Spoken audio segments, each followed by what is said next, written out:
particular blueprint and a stated ideology and philosophy. I am satisfied, and I am one who does not believe in patting oneself on the back. We are here to do a job, and we are doing it. But I am satisfied that this government has, since 2018, shown an understanding and an expression of policy coherence, that there is a particular path, there's a particular journey, but there's a particular destination that we want to reach, and that whether it be youth, sports and community development, health and wellness, transport works, water resources, whatever area, people empowerment and elder affairs, that we make sure that we are in step and in sync. I am reminded, sir, of the population policy that I had the honor to lead in this place some weeks ago, debate on which I had the honor to lead, which aligns completely with this policy on aging. And in fact, when one reads this policy, it is clear that it is based on evidence. It is one of the other things that many governments often find hard to do, which is to actually relate the things that it does to what is happening on the ground. Not because you saw one thing somewhere, but because we do the research, we talk to people, we hear what people are saying, we see what people are experiencing, we feel what they want to express, and policy flows from that. It flows from a rigor of information. This information comes from the population and housing census. It comes, no doubt, from some of the administrative data that the agencies in the Ministry of People Empowerment and Elder Affairs collect. And perhaps, sir, that is where I want to start. Because one of the important things that I think that we sometimes overlook is that in the carrying out of the duties of officers in the field, whether it be National Assistance Board or National Disabilities Unit or welfare, that work itself gathers information that must then further inform policy. And I think, for example, of the Community Elder Care Program. And the fact that, as I sit in my constituency office in Tweedside Road every Wednesday afternoon, and speak with residents of St. Michael South Central, sometimes the people who walk into that office are people who work in the Community Elder Care Program or other programs of the ministry, and they come and they say, you know, one of the things I have to go back to the ministry and report is that I am seeing certain things in certain households that I don't have immediate responsibility for, but that are causing me concern.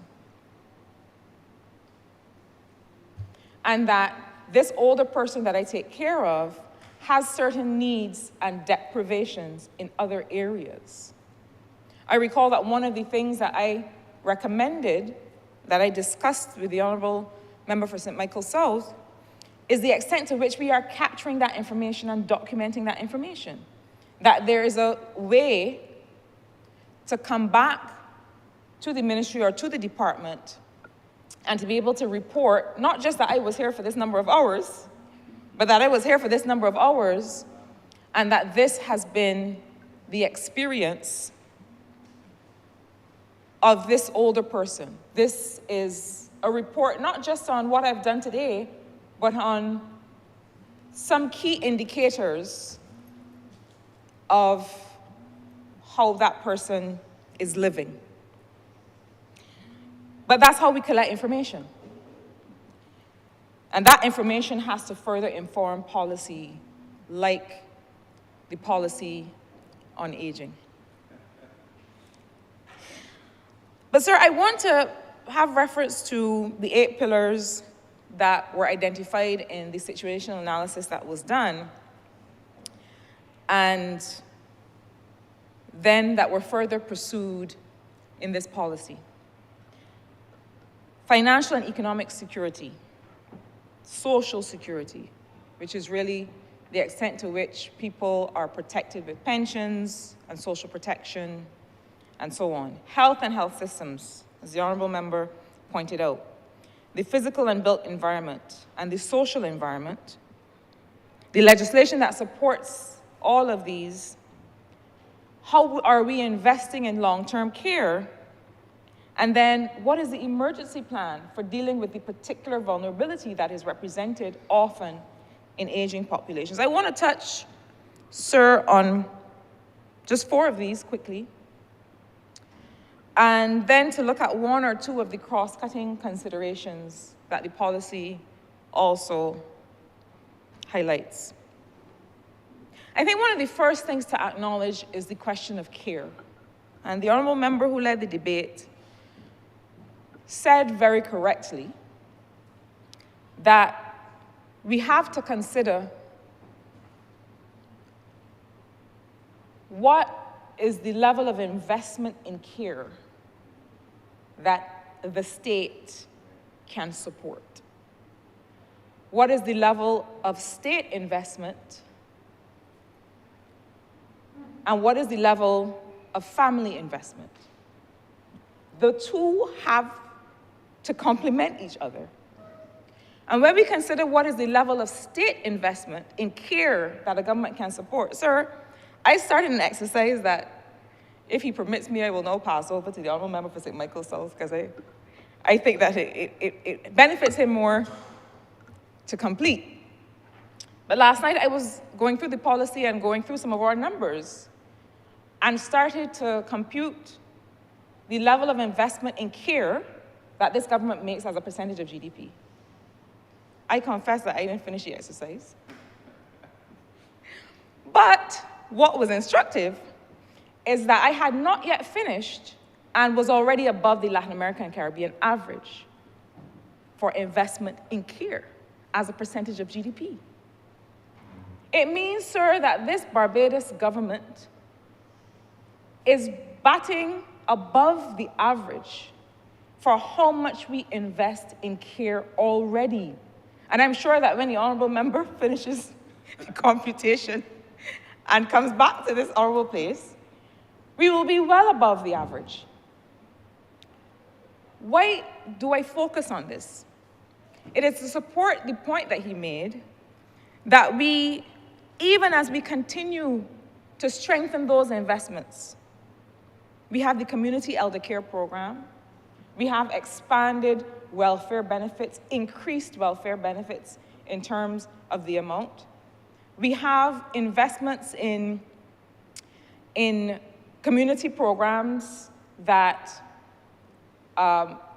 young people and people who need specific kinds of care can benefit from.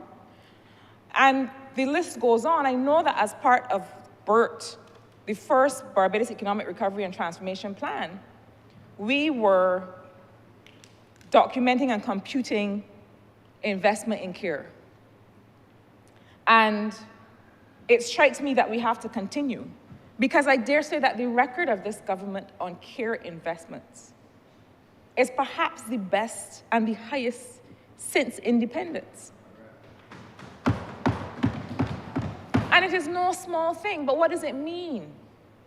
It means that there is a balance of investment that any government has to have. So there's social investment, but there's investment in infrastructure. There is investment in health and wellness. There are all kinds of other draws, national security. There are all kinds of other draws that we have to manage and to balance. And it means then that that conversation, this national conversation from which this policy benefited, becomes more and more important. So it is one of the reasons why in the Ministry of Industry through Export Barbados, we have also started to build out and are near completion of the build out on daycare facilities and elder care facilities at Pelican in Bridgetown.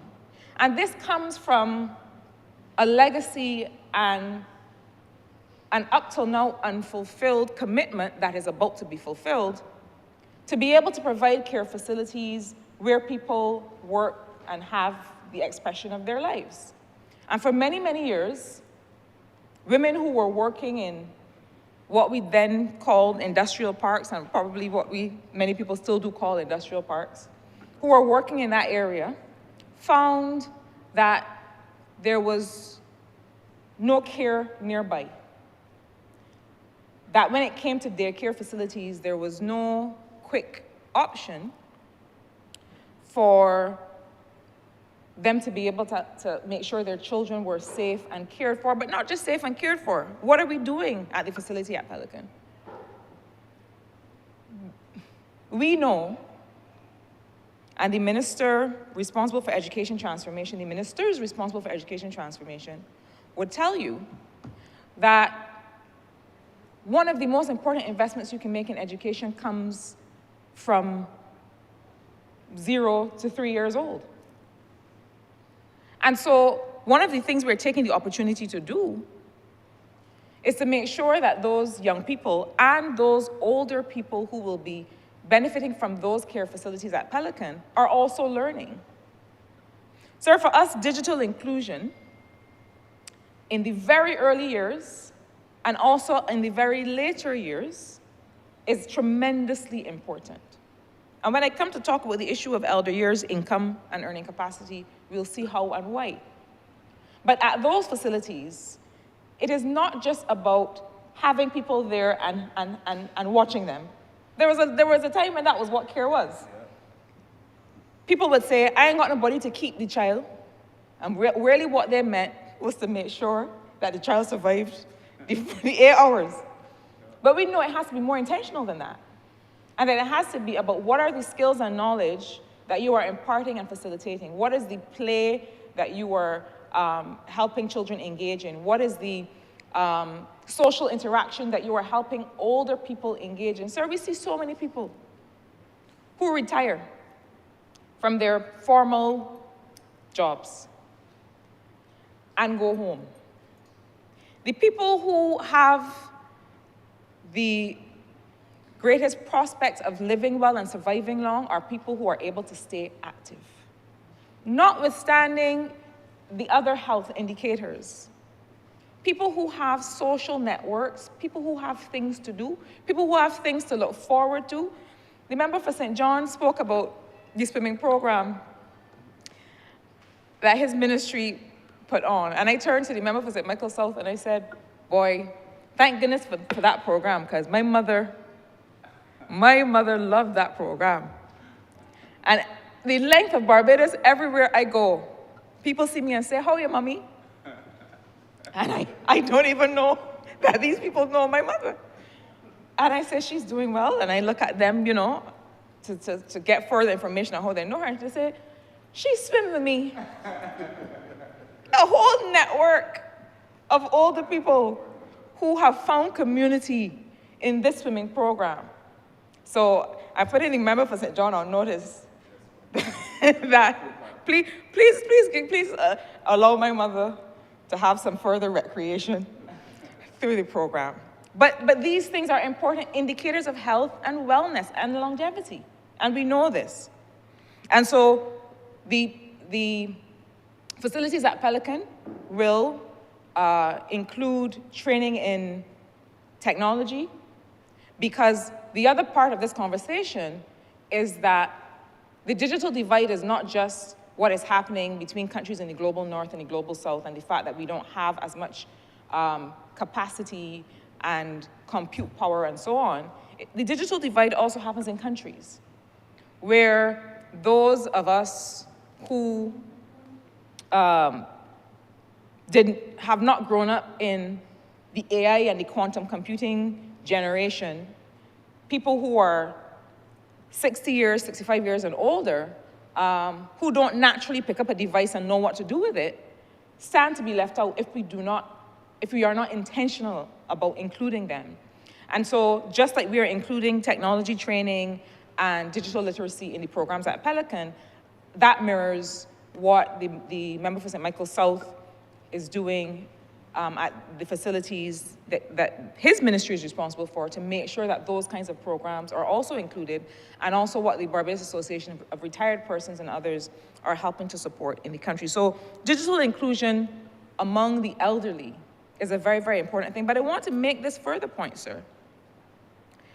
We are about to move to the next step of the Trident ID, which is to have the ID on your mobile phone, so that the card becomes less relevant, your ID is loaded on your phone, and you are able to do your business by having a validated address associated with your ID that is loaded on your phone.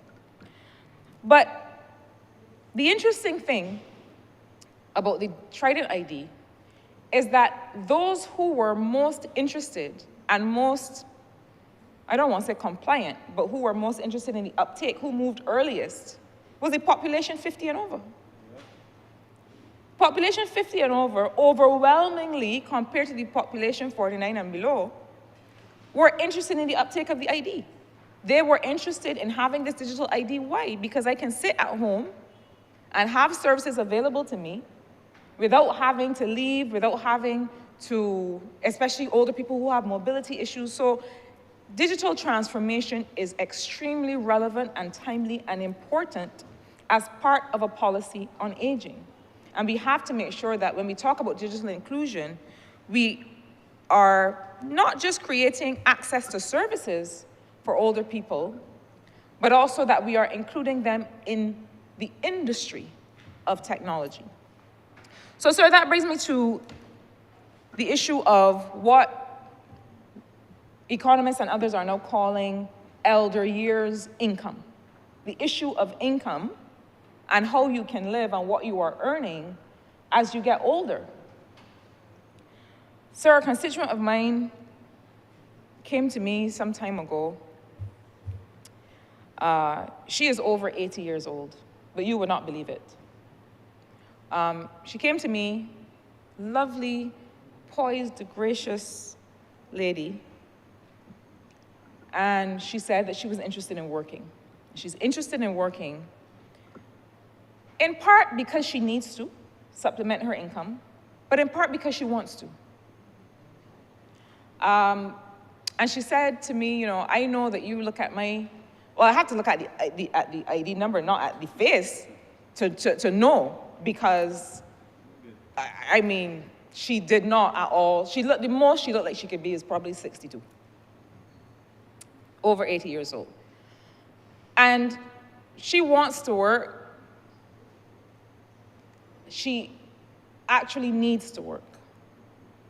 So I recall when I also had the privilege to be part of the team that was looking at the pension restructuring, that one of the options that we considered, because the consultations that we had raised it as an issue, was the extent to which we could introduce a partial pension alongside or in situations where people continue to work. Choose, let me say clearly, where people choose to continue to work or even to pick up a different job after some years of retirement. And we know that there are people who choose to do that. There are people who pick up a hobby in retirement and realize, well, hang on, I could make some money from this. But then they are constrained in that choice because they will lose their pension. And one of the things that we considered very much was the extent to which in the next cycle of pension reform,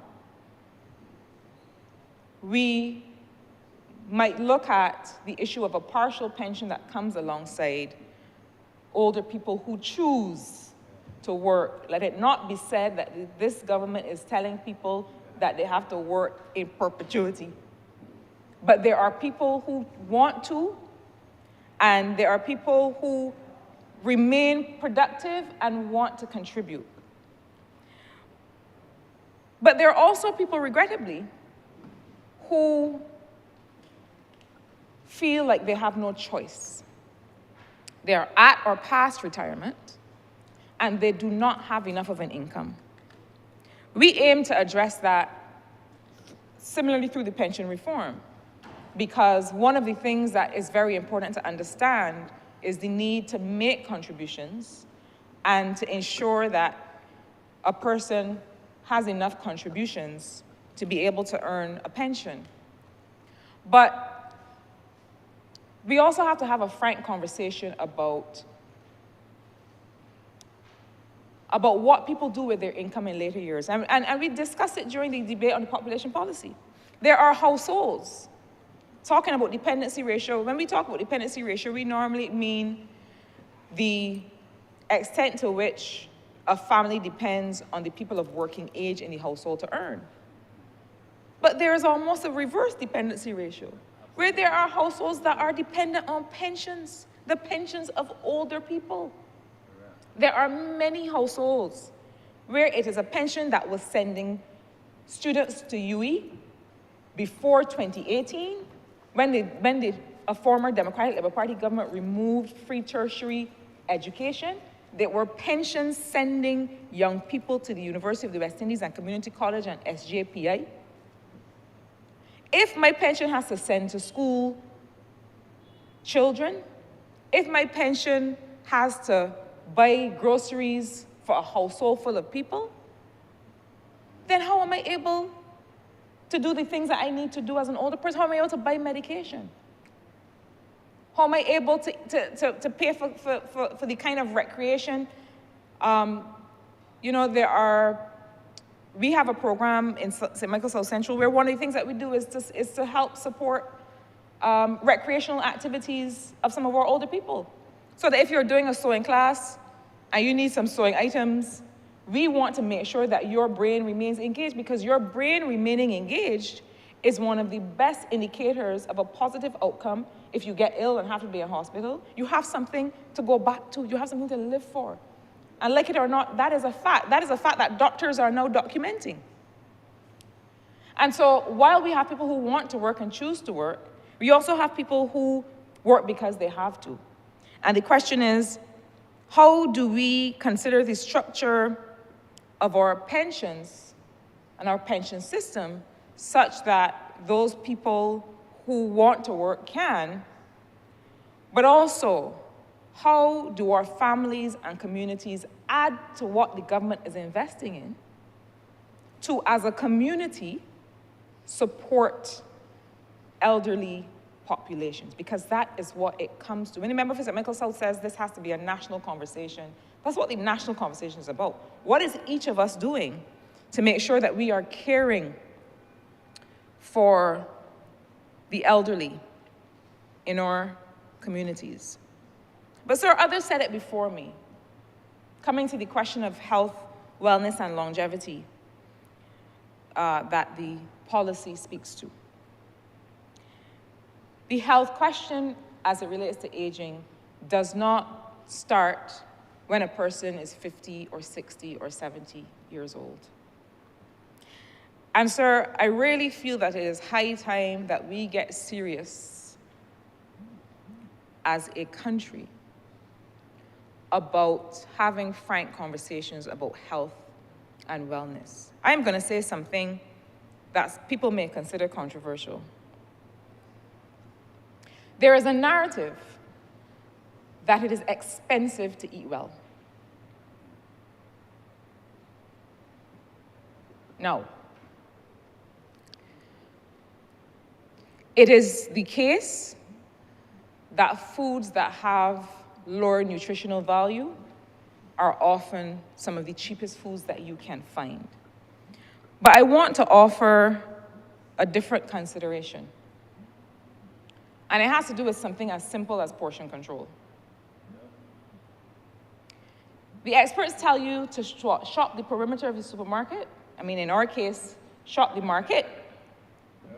All of the highly packaged foods that we think that we need, we often don't need.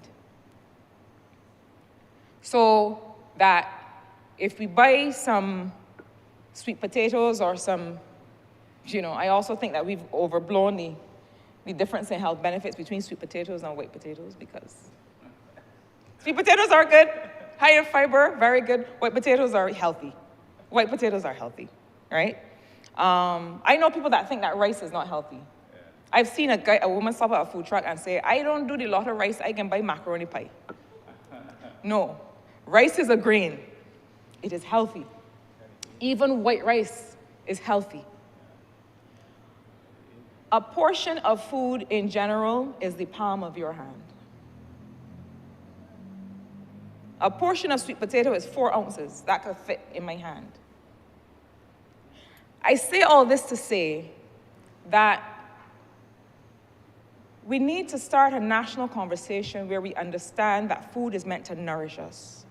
It's not a hobby. It's not a pastime, right? And there are things that we will enjoy eating. But the member for St. Michael South knows that when Kaduma is coming, he's eating 4 ounces of sweet potatoes. I see him. But what I'm saying is this. I'm not going to say that produce cannot come to be expensive, and that this government has also addressed that issue by making sure that we are able to monitor prices on some of the key things that people eat. It may be time to look at that basket of goods, to insist on certain more healthful products being included. But there's a lot that we can do if we only understand how to do it, which is to understand that, most of us are no longer out in the fields working and burning 5,000 calories a day. Many of us barely move when the day comes. And if we're not intentional about getting up and walking or going to the gym or stretching, we may not move at all for a month or a year. So we don't need those 5,000 calories that our forefathers, that our foreparents needed. Some of these fixes, some of these issues can be addressed long before we get to the place where the health considerations become a financial consideration for ourselves and our families and the state. And some of the issues are simpler than we believe. As a government, we will continue to invest in finding ways to make natural, healthful food more affordable. That is a commitment that we have made and we continue to make. But similarly, I also think that there is a role to be played by those institutions of the state and others who are leading the conversation on nutrition. It is movement as well, but I'll tell you this. You can't outrun a bad diet. You can't outrun a large pizza. Your nutrition, your health profile is probably 80% your nutrition, what you put into your mouth. And you have to keep moving because your body has to understand how to move. You know what is one of the biggest risks to people as they get older? Losing your balance and your flexibility and being unable to break a fall. Remember St. Michael South experienced that in one of his team building exercises. I'm sorry, I should not laugh. He's well, he is well. No. But the truth is, sir, that there are classes now that are teaching people as they get older how to fall. Can you imagine? So because we haven't been working on moving around and on our balance and our flexibility, now we have to learn how to fall. We have an opportunity here, sir, to make the conversation about health and wellness and longevity one that is more accessible, one where we show people that actually it is not as difficult as we think. And while this government continues to invest in making healthful food more affordable, that there's also a role for families and individuals and communities to play. It comes back to investing in sporting facilities and making sure that communities are walkable and so on. That new developments, when they go up, also have parks and have walking paths and biking paths. That's important. So that when these developments come to the Ministry of Planning, the Ministry of Planning needs to say, but where are people going to walk? Where are people going to run? But we also have to take some responsibility. So the final point I want to make relates to another matter that was raised during this debate, which has to do with the reference was made to retirement planning, but it's really about estate planning. Estate planning. It is a question of security of land and housing tenure, and just a question of financial and economic security as people get older. People remark on the number of derelict buildings around Barbados. Many of these derelict homes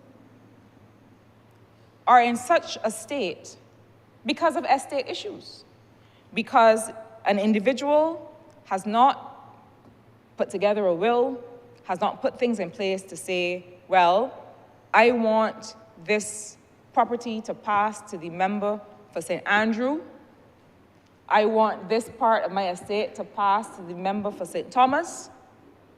And then when the individual passes, there's no clarity on what should happen to this property. But not only that, the property then can't be used as an asset by the family for any other reason.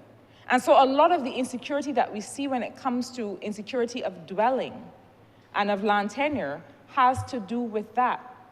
One of the best things that we can do for our families and our communities is to make sure that your will, when I say your will, what is your will to be done on your passing is documented and made known. So yes, it is about retirement and making sure that you have enough for retirement. But that is not just about you, but that is also about the question of intergenerational fairness. You know, there are many people who believe that, and perhaps it is a holdover from our colonial past, that having children is an insurance policy. Now, I want to make very clear what I'm about to say. I have a responsibility to my family, to my parents, and to my family to make sure that I am responsible for their care. That there is no way that I could be alive and working in this country and my parents could not be receiving the appropriate and adequate care. But I want to make this further point, that if I fail to put things in place for my life cycle, for the years that I am alive, I am passing a burden on to future generations. And I want us to think about that. Because sometimes when we look at the difference between different kinds of communities around the world, what has made the difference between the levels of success in one community and the levels of success in another? The question of intergenerational wealth is not necessarily about leaving something behind. Ideally, yes, you can. But not leaving any encumbrance, if we can help it. Some of us cannot. But those of us who can do better owe it to future generations to make sure that we do not pass on that encumbrance, that responsibility to them, if we can help it. We talk a lot about intergenerational equity, and it's a principle that I very much believe in. Because while I want my niece, if something happens to me and I can't do any better, I would want my niece to care for me. But at the same time, I also feel it is my responsibility to leave behind the wherewithal for her to do so. I can do it. There's some who can't. But I do believe that the issue of estate planning, access to housing, leaving assets and making sure that your assets are well preserved for generations to come is also a consideration that we have to take. So I want to end on the question of one of the cross-cutting issues that was raised in the policy, and I'm very glad to see, so I spent many years looking at questions of gender equity in my work as an economist. And I have to say that when I reflect on the conversations that we have as a government, remember President Michael South made reference to it in his remarks. The conversations that we have as a government while coming up with policy in response to what we hear and see and feel from people. When I was a practitioner on the outside of government, I would have loved to believe that governments were having these conversations. Let me explain myself. Many of us who worked supporting or trying to support governments in policy spent so much time trying to get governments to understand the role of gender in these issues. And this is a government that asks 4 very key questions as a matter of course. What is the public purpose of a policy? What is it for? What will it do? Why are we doing it? What problem does it solve? What is the public purpose? What is the public mischief? Is there something about what we're doing that somebody can take advantage of and use in a way that we would not want? What is the public purpose? What is the public mischief? How can technology and innovation support or enhance what we're doing? That's a question that I often have to answer in the Ministry of Technology, that I'm happy to answer. But number 4, the most important, who are the groups of people? Which are the groups of people that stand to benefit disproportionately or suffer disproportionately if this policy were to be introduced? It is a very simple consideration. It's not high policy, but it is effective. If you apply that lens with respect to gender, with respect to age, with respect to geographical provenance, with respect to ethnicity, with respect to so many other things, you get to the heart of the question. So when it comes to gender and aging, you know, when I started doing policy work in the Caribbean, I went to a particular country, my first project.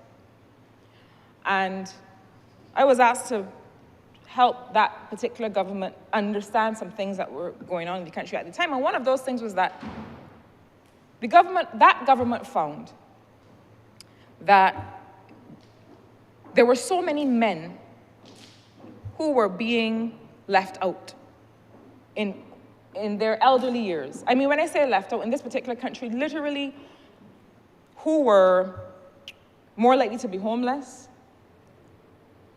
who were in very large numbers at that time, who were more likely to be left in hospital, for example, and nobody come back and care for them.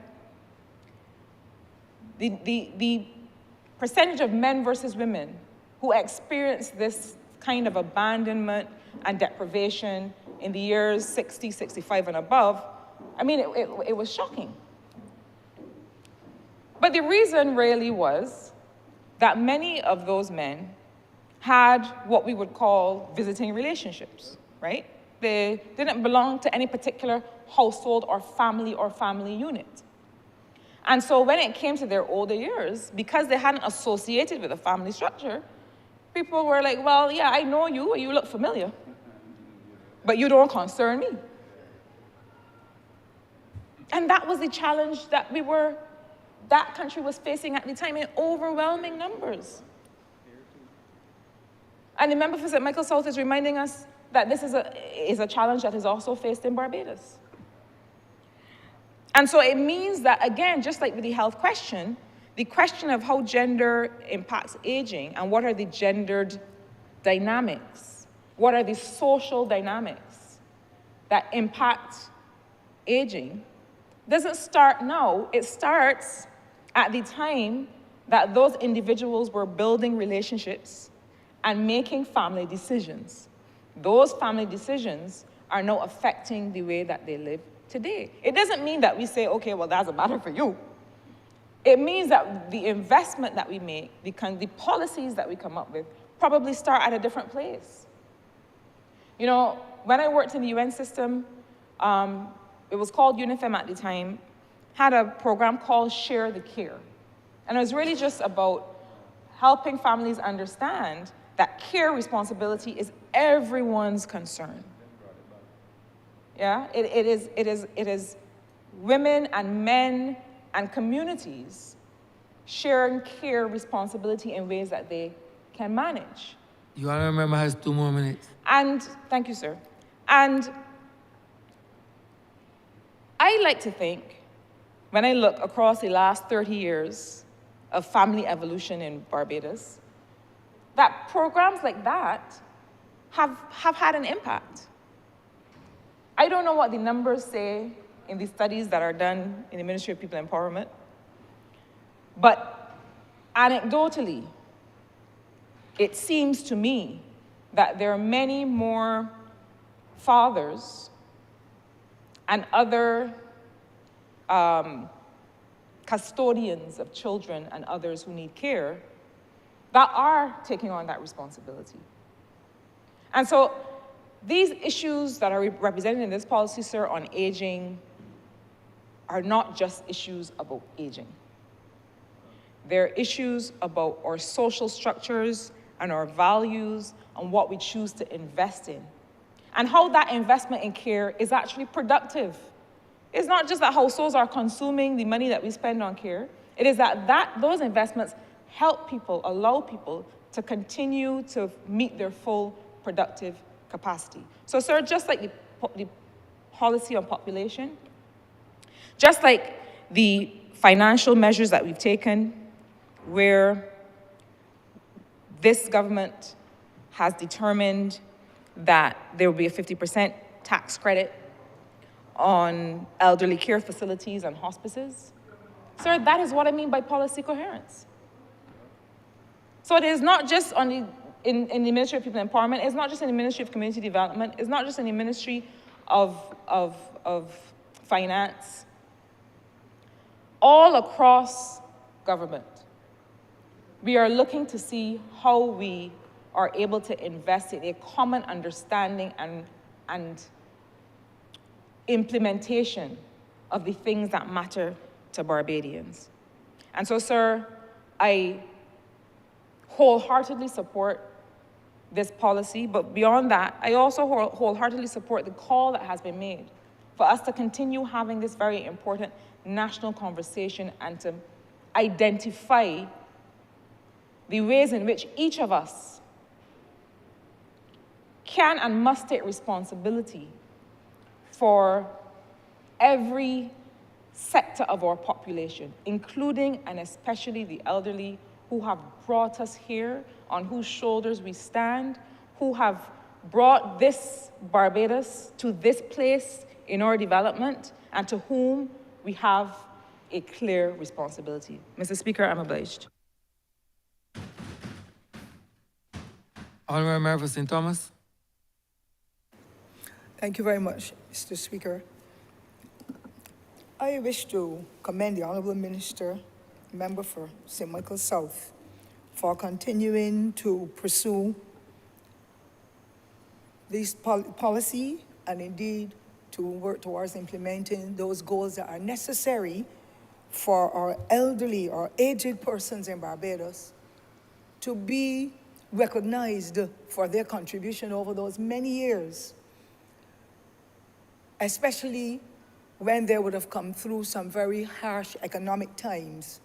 Times were hard, families were large, and those parents and guardians worked beyond human call to be able to build this foundation that we now stand on, and stand on proudly, many of us not even knowing the kind of hard work and dedication that our foreparents made in order to be able to reach this level in our society where our housing is great.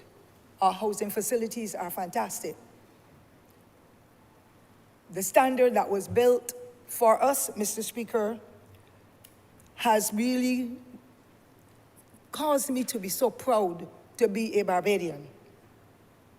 And so this policy, sir, properly coordinated by Dr. Lawrence Nurse, if you will let me call a few names, sir, Professor Dwayne Devonish, Dr. Natasha Sobers from the University of the West Indies, and financial support from PAHO, have really caused us to become more aware. It has jerked many of us of our sleep to be able to understand where we are at in Barbados and what we witness on a daily basis that is really not Barbadian for us at all, because our elderly persons who have laid the foundation in this country are the ones who are so poorly treated.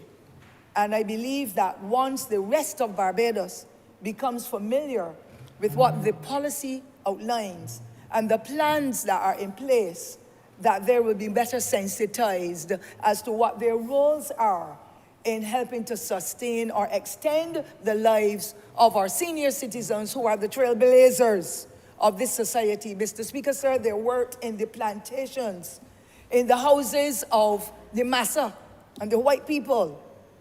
They worked in the roads. They did all kinds of honest things in order to raise families, sir, and not just small families either. They're families of that we all know that had 12 and 15 and 17 children, and not one of them, Mr. Speaker, sir, became a criminal, because there were standards in the home. And the older adults made sure that when those parents are out in the field, that the big sister made sure that the baby was fed. That they went to the standpipe and they cut the water and cleaned up the dishes or the wares, whatever we call them at that time, sir. And I can speak with an element of authority because I came through a period where everybody in the village where we were raised was poor, but the dignity was there. And the statement our foreparents used to us was, though poor, don't look poor. Yes, we went to school barefooted. Yes, we had one book to write everything in, and a pencil had to be cut in 4 to be able to facilitate 4 children. And everybody wanted the rubber, Mr. Speaker.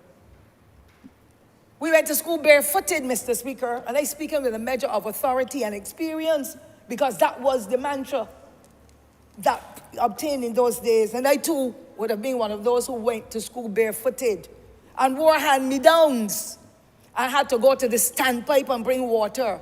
And to make a wood fire, because you had to cut down the trees 2 or 3 weeks before when you went into the gully, and then go back to make sure it was dry and come back to make a meal. And big sisters were the ones who were deprived of going to school at 10 and 12 and 14 years old, simply because they had to nurture the babies when mothers went into the plantation with young babies, 2 months old if so old, to head the canes, to cut them, to jerk them on their heads and go up on the Bedford truck and throw them off. And therefore, Mr. Speaker, I am so proud to be a part of this institution today, where we, as a government, will want to seek to make sure that we work towards this initiative of letting young Barbadians and others who know and some who do not know that the seniors of this country, the elderly in this country, are the profound people, some of whom had never gone to school either, but they knew that the mores and the values of the society had to be upheld. And they had Christian faith to make sure that they could not go to church themselves at times, but the children had to go because there were so many children, the hand-me-downs worked. And children were touted, because I was touted, so I know from what background I speak. When I had all my older sisters' dress and somebody else's shoes, and of course my personality never bothered me, because I would laugh at it, and then they would look for some odd thing about them and say, but look, your buttons are missing, to make them feel badly too. But I'm saying the element of pride and the connectivity among us made us very, very proud Barbadians, and we've lost so much of that because my generation, well, I should say perhaps the generation of the other members in here who were younger, would not have known of that because they do not know the stories or the circumstances under which they were raised were not the same. And of course, people like to hold their pride, and we can understand that. But we have to trumpet these stories, Mr. Speaker, so that others get to understand. Very few of us in here perhaps would have been born with a gold spoon in our mouths. We had to do all the cleaning. We had to go and cut the cuscus grass. We had to carry out the cow, the sheep, feed the chickens, do all kinds of things, had no water in the house. We had to do so much to be able to survive. But it has brought us thus far. And our young people are standing on platforms that our seniors in this country raised over the many years, and we really must make sure that those who remain among us are well looked after, they care, their support, their housing environs, the meals they eat, their recreation, whatever it is, will help to bring them to a level where they will understand, these are my children, my grandchildren whom I've given up my life to before are now making me comfortable in what I call my twilight years. And so I want to say how happy I am to be a part of this institution today, Mr. Speaker, sir, to be able to see this element of the policy being discussed. And I know that there were efforts before, sir, to be able to bring sometime way back in the late 80s or mid-80s, where there were efforts to be able to reach out and service our seniors who are the bedrock of this society. So the equity and inclusion in the policy, the accessibility, the care, the self-fulfillment, the freedom from harm, and the participation in activities and so are extremely critical if our seniors are to be made comfortable and to know we are valued for the contribution we have made towards building Barbados. I want to laud the efforts of the administration of the Barbados Labour Party, sir, when the other honourable member for St. Thomas would have been alive and extremely active, and to speak to the vision that was so forthcoming and the initiatives that came out of it with the National Assistance Board.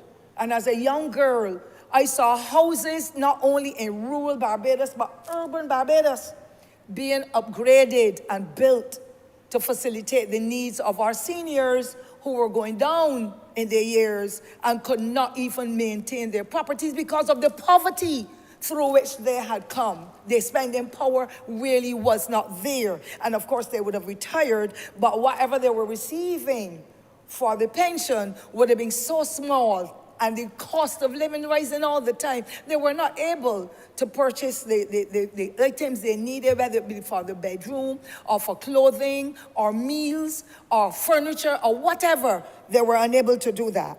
And so that National Assistance Board started with the upgrades of houses generally, putting in the little pit toilet in the yard, but making sure that whatever was the seat, that it was more comfortable and accommodating for families. And then, of course, the Social Transformation Ministry of the early 1990s, where the Honourable Member for St. Michael East would have been an Honourable Minister and so on. And the vision that unfolded when they recognized our seniors are not getting the best of deals. Therefore, we must look after those persons whose houses slip off the props if there was high wind or there was a lot of water passing under and their houses got burnt as well, that the Lancaster House was developed to facilitate them as a temporary measure that they can have the comfort and the dignity that they deserve. And then, of course, the National Assistance Board and bringing in those persons who could serve the seniors when their children had gone off to work, or there were parents of adults who had no children of their own, but most of the family would have gone overseas or gone on to other jobs and so, and not living in rural Barbados or in urban Barbados, as the case may be, in the same way. And then, of course, the numbers started to grow exponentially. The Vauxhall Senior Home was established. The Clygolop Center for Homeless Men, that too was established. And of course, the Community Technology Program, where I had an old lady who used to call me day in and day out, and she said, I'm learning the computer. And she said, I made postcards, and she was in her late 80s. And that blessed my heart, and I would like to see it come back in a more comprehensive way, because Even I, Mr. Speaker, sir, can't cope so well with the technology at all. If I didn't have that young grandson at the house with me, I'm not so sure what would happen. However, we want for our seniors to be on the cutting edge. And that is where the intergenerational linkages come in.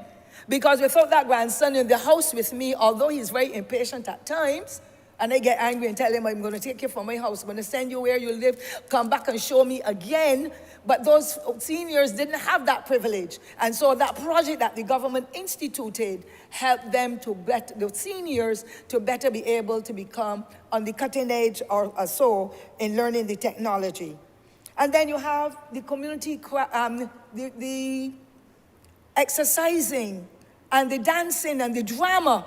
And I have a senior citizen, sir, who is now a centenarian and going to 101st birthday come October. May the Lord spare her life. Who did the drama program. She would dance and she would dramatize and do storytelling and all that under the Honourable Member for St. Michael East and the program that he did when he was the Honourable Minister in Social Transformation. The swimming program, the Honourable Member for St. John spoke about earlier this afternoon. The alternative care program, Mr. Speaker, all of those areas help to kindle or rekindle the spirits of our seniors who would have retired, gotten the little pension, and they mostly remained at home. I believe that we are on the right track. And I trust that we will continue to make sure that we not only do it as a government, but continue, as the Honourable Member for St. Michael South said, have the connections with other institutions to be able to make the difference. When my mother came down with her Alzheimer's, 25 or so, it would be more than 25 years, sir, because she would have died about 24 years ago. So it would have been like 7 years before that. It was the Alzheimer's Association that contacted me and said, I understand, and I want to thank the leader, sir, for the efforts that she has made over those years with her teams to make sure that education is shared and demonstrations and seminars and so on. Similarly, we have the Prison Fellowship that does excellent work. They give wheelchairs, they give pampers, they do so much to be able to help our seniors because many of them are still very impoverished. And I'm happy to know that the Prison Fellowship is doing its part. Also, sir, the Barbados, the association to do with the Salvation Army. For many years, the Salvation Army has also been in the vanguard, helping with such projects. The Alliance for Homelessness, they too play their part under that young man to be able to help to feed the poor in the country. And of course, BART, that is now doing its part. Yes, the level it is at, my people may say it's for middle-class people and so on. It does not matter because there are middle-class people who today don't have $1,000 in their name, not even 100 they don't have, because of paying for children going overseas and studying, upgrading the house, doing all the different things. And so we welcome all of them, but we must not forget the Bar Brits as well, because many of our people, particularly females, went over to England and they did the nursing. And when they retired, they returned to Barbados and they joined into institutions because they can speak proudly of what would have been then the Gordon Cummins District Hospital. And the nurses who came to assist with programs to be able to get the clients living in there, or the residents, sensitized and to do the exercise and learn so many different things and craft and all that. I think that we are on the right track and we are laying a foundation that not only Barbados, but other Caribbean islands can take a leaf out of our book because we are willing to work with them, as we always do, because they too will have an aging population. Now, I know, Mr. Speaker, sir, that I should include, sir, if you will allow me, the faith-based institutions, community groups and volunteers. They too do their part in making a difference. And when we hear, sir, the statement that says, a village without elders is like a well without water, we really need to step back and give thought to it. A village without elders is like a village without water, because the elders are the ones with the institutional knowledge and the history that can share it with the younger folk. I nearly said, sir, like me. Share it with the younger folk that they can understand Barbados was not always like this. Our lifestyles were not always like this. We had to go to the gullies and pick the breadfruits in order to come back and cook a meal.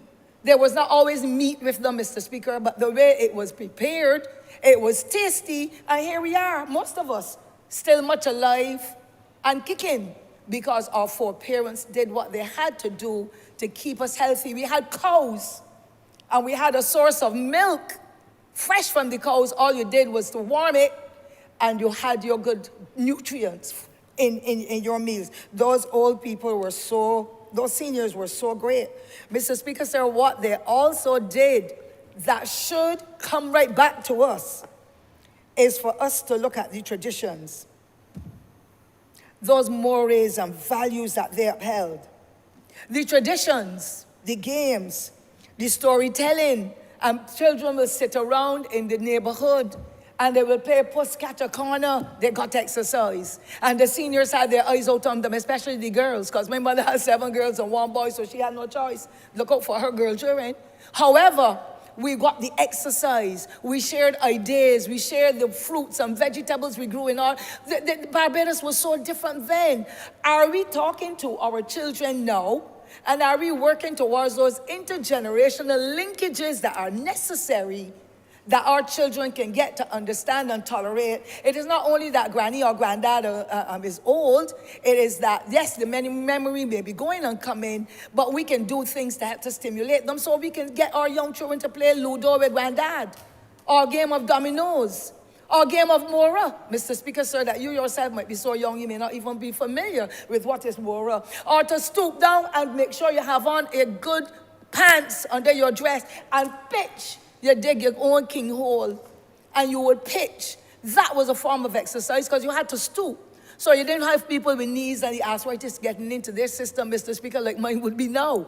The whole lifestyle that we lived is going through the window, because you can now call up a business place and say, deliver some chicken, deliver some rotis, deliver whatever, and we're not cooking and preparing those meals that will have the necessary nutrients to build our bodies and keep us as healthy as before.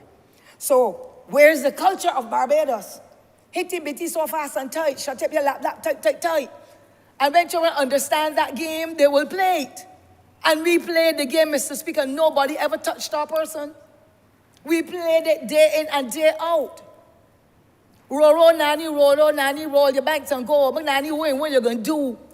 Children don't have that now. You hear boom, boom, boom, boom, boom, some rasta something, and I'm not commenting on the rastas in any negative way, or some dub something, and our children's heads are so confused. We need to get back to basics. I'm not saying go back to the older days when you did not have the privacy in your home and all that. I am saying an interweaving of the past with the present will help our young people to be able to better understand what their roles are. The community life, the life skills, the supervision of children, prioritizing, cutting the cloth to suit the style. So that when you didn't have X amount of dollars to do a lot, you bought a small amount of this and a small amount of that, and there were still healthy meals that our children were able and our families were able to use. So the creativity was there. It would have been to do with industries. Industry, I remember as a young girl, we had something in Richmond Hall called the Bright Star Lodge. And every time you had a 25 cents, you would put it on the lodge. You know what that did, Mr. Speaker, sir? At the end of the year, but sometimes it was in time for September school too, where when you go and you took away that money, it would help to go towards your pair of shoes or your textbooks that you had to pay for. There was nothing free in my time. No free school meals, no free textbooks, nothing. And therefore we knew, do not go now and buy a Polar. Make sure you put that at 25 cents, go down to the Bright Star Lodge. Go down to the Civic in Bridgetown and put on your little 50 cents. And at the end of the year, coming into Christmas, you were able to get your Christmas dress. It wasn't any Christmas tree. You cut a mulberry tree or casuarina tree and put on sweetie paper, and it was the most beautiful Christmas tree you could ever want. It didn't have any lights because there was no electricity, no running water, but we lived together in peace and harmony, and we shared and we cared and we sang songs, and we were all well respected and supervised by adults. We were not left alone to go hanky-panky and anything. We were all supervised. We need to get back to rearing children and teaching them they must be tolerant, they must be respectful, they must be creative, and they must show love and appreciation for whatever they have. That is what our seniors did. There was the industry and so on coming through. The other thing is, everybody now wants to have a patio, not a patio, a lawn. All four parents made sure they put 2 okra seeds in there, and the little extra land they had. And they're the ones who worked so hard in the cane feast that they were able to access the Tenantries Freehold Purchase Act, properties that they could build the houses, that they can do whatever. Sheep, goat, pig, rabbit, everything we raise, now we have to come to town and buy. Who is linking with those young people to tell them you can still put a set of ducks in the yard, you can put them in a pen. You can still grow a few vegetables. You can still grow a few fruits. You can still do so many things in the space that is available instead of leaving everything to run to ruins. It really is wrong. So thrift is there. But you know what is most important, Mr. Speaker, sir? The respect that was due. So you never walk by and saw your neighbors and never say, good morning, Miss So-and-so, good morning, Mr. So-and-so. You spoke with them.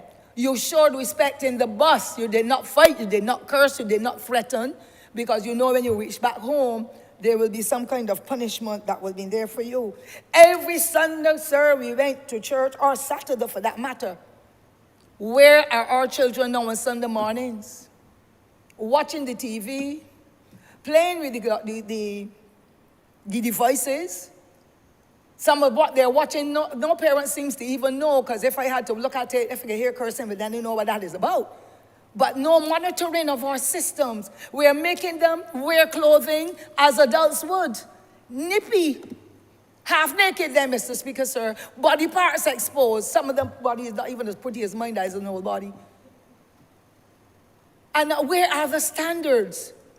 Where are the standards? Those seniors whom we are pushing in a corner now are the ones who upheld the standards in the society, and they were looked up to despite the fact that there were many children and there were. Yes, our lifestyles have changed. Many of us now will have no children at all, or we might have 1 or 2. But there are other families that have large numbers of children. Who is nurturing them? And then when you see the children disorderly, you say, you just use expletives, little boy, come back here, little girl, come back here. And the mother's behind you, he only by his curse. He only used to behaving bad. And we are losing it in our societies all the time. We grew up in a society, Mr. Speaker, so we had little or nothing, but you weren't hearing about murders. You weren't hearing about breaking of houses like we are now. Something is definitely wrong with what we are doing, and our seniors are in the heart of the maltreatment that is being meted out to them by the same children whose foreparents or whose parents they raised and raised them in the correct way. We need to step back, look at where we have come from and what we have achieved, and if it is not working for us, we need to go back and look at some of those morals and those values and so on and bring them back into the system. Now, I want, Mr. Speaker, sir, to also refer to the valuing of education, because some of our children don't go to school at all. And you see the changes in this society, where you had the Rockland bus and the elite bus and so on. People had to behave well in the buses. Now we have sought to assist ordinary people being able to get a piece of the financial pie. And my senior citizens are getting into ZRs, and the money is being taken away from them if they give a $5, not a cent in change back. Some of them are getting in, and the smoking is so deep that the old people can't even cope. I don't plan to get in any because I know somebody will beat me. Because they would say, hand me back my money and let me get out. And perhaps I might be assaulted. And I'm not so sure what I will do because I'm not as old as some of the seniors who have no voice. I am saying we try to empower these folks, give them the resources, get them to get into business, and then our seniors are getting the worst part of it all. It needs to stop now, Mr. Speaker, sir. I also want to, Mr. Speaker, sir, to indicate what is happening today, because I know my time is limited. The Elder Affairs Department, in which my colleague, Dr. Wiltshire, and I work, and of course in association with others at the 1000 family and so on, we have interactions with each other to make sure that reporting and so takes place. Some people call him, Mr. Speaker, abandoned for a whole week with nothing to eat, but it is their house. I can understand in some instances, sir, where there may be families, where it's a mother and 2 children, the daughter of the senior, whether it be male or female, and that person has to get to work by a certain time. They have to hold the work in order to be able to pay the utility bills, because the pension that the senior is getting might be just a little small amount. And in all goodwill, they've put the food in the flask, cover it down. The food is there in the flask. But you know what? They tighten it so fast, Mr. Speaker, Ma is home alone. And when that person returns at 5 in the evening, Ma hasn't had a single thing to eat. It was not an ill will of the person, but it is because they wanted to make sure I can get to work on time. And Ma is there with nothing to eat. Where are the neighbors that Ma used to clean their own little behinds? Where are those neighbors that Pa used to help them get a tin of sardine and a pack of biscuits to survive? We have lost it in most of our communities, if not all, and it is a very frightening experience, Mr. Speaker, sir. I must tell you. Cruel treatment to seniors, to elderly people, beatings, starving, I mentioned that, robbing, thief in them, Mr. Speaker. Every day the reports come in. There's documentation where people write letters. They send a note. They send WhatsApp messages, because the most popular phone in Barbados now is mine. And I can understand that, and I appreciate people reporting it to me, because that has always been my life in the community where I was raised. People come and say, I need to get so guide me, miss. They will call me Miss Ford, they will call me by my nickname, whatever. I will continue till I die once I have my mental faculties intact. And I'm saying, if you hear the stories, Mr. Speaker, you will cry.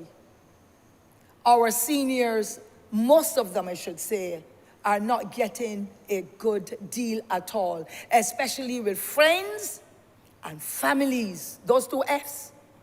And it has to be curtailed. They have laid the foundation for us. We must give them the love and the affection and the care that is necessary. And this policy, Mr. Speaker, sir, and the legislation that will come will save it. But you know what, Mr. Speaker, that is not all. The old people are being put in the worst room in the house to sleep with the water coming through from the rain. And the young people are in the beds and living and having a good time and swearing and cursing and insulting them. And then what is the worst, Mr. Speaker, sir? They're taking them into an attorney at law or attorneys at law. Power of attorney. Deed of gift. I can remember vividly an old lady who used to walk from Hillaby in St. Andrew with a big basket on her head from what we used to call the cane lily. Goalie was her name. And she would walk from Hillaby, come through Jackson, where we see her going at Sherwin School in the 70s where I worked. With that load on her head, the breadfruits, the bananas, the cassava, you named it, to sell. And then one day I saw in the Nation newspaper, I think it was, Goalie's picture in a house in Green Hill, living under a cellar because the son or the daughter who got married moved her out and put her under the cellar on the plain dirt, Mr. Speaker. And they're living inside the house. And it is going on in almost every community now, sir. And it has to be addressed. And I pray that this policy we're working towards, as well as the legislation, will cause this to come to an end and some people go to prison. You cannot treat human beings like that. It is a good thing that they know them, because that's not how they were taught by the same seniors that they're now ill-treating. It has to stop, Mr. Speaker. That deed of gift and that power of attorney. And you know what? Although it is rumor, according to what I heard, some of the people at that level are benefiting by the same old people who, when they get there, the head turned upside down. They can't remember. And they put in their own name and get the property, or they put in the children's name. And I'm hearing it. And I'm not casting any aspersions, sir, on anyone here or anyone out there. It is just that is the information that is coming. When the old folks sit and talk with us, those are the things that are being revealed. It is wrong, and a court of law has to treat to it in that respect. My other beef, sir, and that's why I'm so proud that this legislation is going to come, this policy has been already prepared, is to do with healthcare support. Unfortunately, there are folk are being abandoned at the Queen Elizabeth Hospital. I cannot imagine how a mother or father, grandmother, grandfather, cousin, auntie, because some aunties didn't have any children of their own, and we also know that the birth rate in this country is dropping. So therefore, our seniors will not be able to cope in the way they would before. But anyhow, that is beside the point right now. But they're being taken to the hospital and left with suitcases, abandoned lives that made contributions to build this country, being abandoned at a hospital that we know is the only premier hospital we have. And sometimes their conditions do not even deserve for them to go to the hospital. They just need somebody to take them to the polyclinic to get the treatment. But you know why they got to go to the hospital with a suitcase and dump them? Because those who take them there want the properties that they have.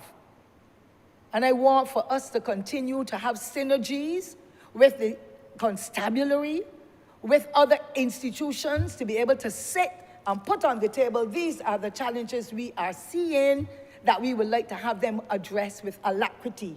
It is the only way we're going to be able to stop it, Mr. Speaker. Bodies in the morgue. Persons worked a whole lifetime. And because they're in their 80s or their 90s or even in their 50s and 60s, the Alzheimer's might have kicked in, or the dementia, or some other ailment, diabetes, whatever, these folks, after they pass away, they are in the morgue at the Queen Elizabeth Hospital or a morgue at another funeral home and not being buried for 8 years and 10 years, Mr. Speaker, sir. What kind of human beings will these people be that live in the same houses that the old people work in the sun and the rain, cutting canes, heading them, going into town as hawkers, with walking from St. Thomas to Bridgetown, St. Lucie to St. Speightstown, St. Philip to Oistins in their time, to be able to raise families and give the children the benefits of free education or whatever education it is, or lifestyle, and then you leave them and their bodies in the morgue. I have a plan for that. It was done before, and I will share it with the Honourable Prime Minister and her team, because there has to be some clearance of that morgue, and there has to be dignity. Even though they're dead, they need to have a proper burial or an urn that the families will come in, because they're living in the houses. They can pay for the turnout and give those old people the dignity that they deserve.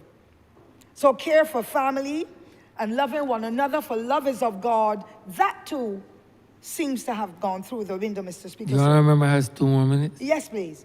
I want to highly commend the Honourable Minister and his team for the effort, and I want to also thank all those agencies that have come on board or have been developed through the government or through private sector to be able to work with the People Empowerment Ministry and with other agencies, with charities and all that, to make a difference. And I trust that as we go through this discussion, as we go through the planning for our people to be given the best of care and the best of whatever services that can be afforded, that we will be able to do it. If the shoe is on our feet, we will feel the pinch, though, Mr. Speaker. And somehow, the shoe is not on the feet of most of those who are duping the old people, so they don't feel the squeeze, but they will get old too if they live. And they will then see what the new generation will do and what will befall them. It really is wrong. And my final comment, sir. Every last one of those seniors need the care, the security, the safety, the grooming, the rest, the exercise, the therapy, whatever.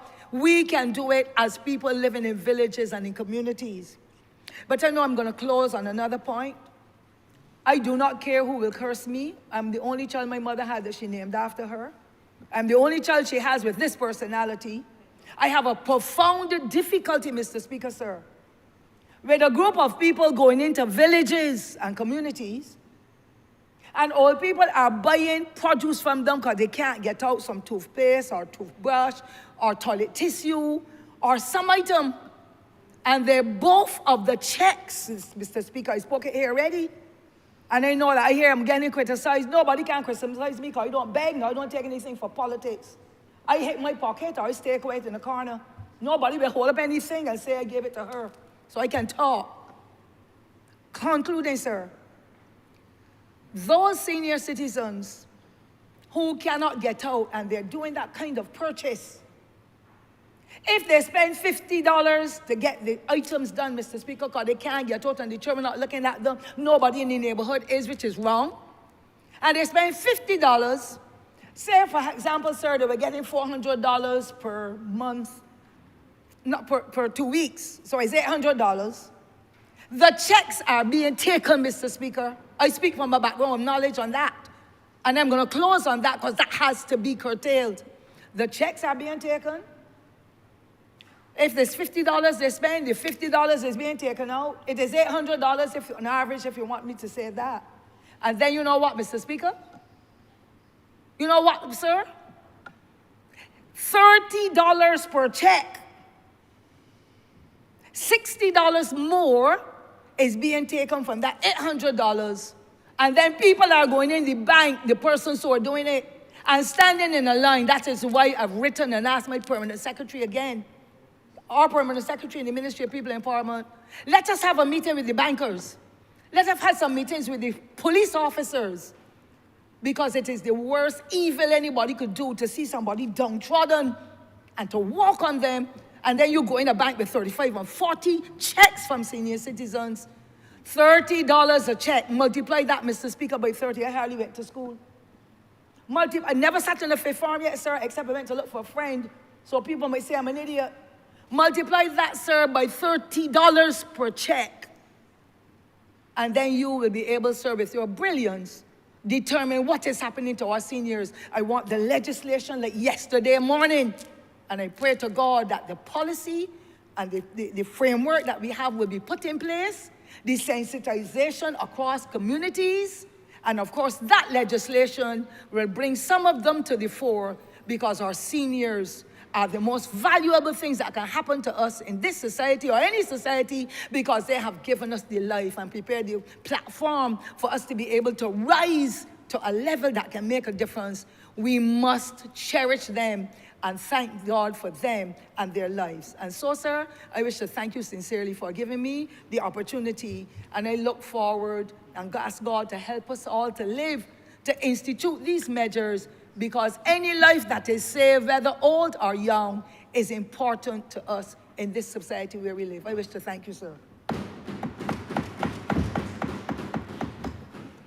Honourable Mr. Michael East.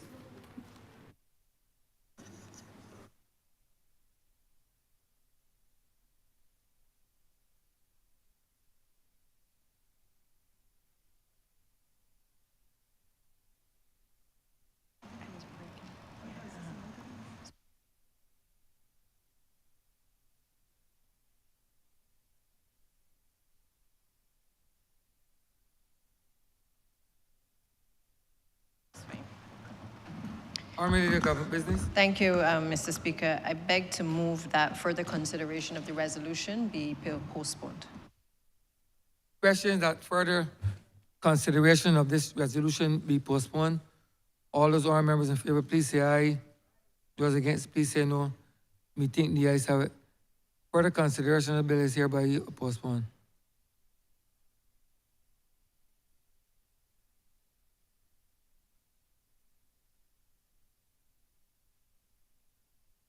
Honourable Leader, Government Business. Thank you, Mr. Speaker. I'm commended to lead the 2023 to 2028 National Policy on Aging for Barbados, making healthy and active aging a reality for all. Honourable Leader, Government Business. Thank you, Mr. Speaker. Today, Mr. Speaker, is a day that we introduced this national policy on aging, and it is a day that we acknowledge our seniors. I know that we will postpone debate on the resolution for another date.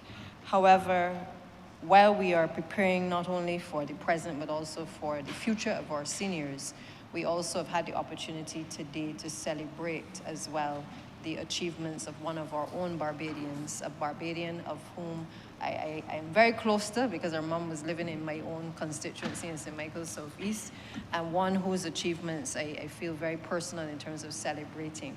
It is not easy, Mr. Speaker, for us to even sometimes stand in this place and speak in front of a number of people, and I know that Sade Williams has carried the weight of Barbadians cheering her on, but also having very high expectations today. And I think on behalf of the entire Parliament, certainly on behalf of the Prime Minister and all of Barbados, I want to take this opportunity as we adjourn the House to certainly congratulate her on this particular achievement, placing 7th in the 400 meters. I know we would all want gold, but I think that based on what she has achieved thus far, this is still particularly significant and very dear to the hearts of all Barbadians. And so I would want to take this opportunity to congratulate her. As we break for the summer recess, Mr. Speaker, I know that this has been a quite intense few months.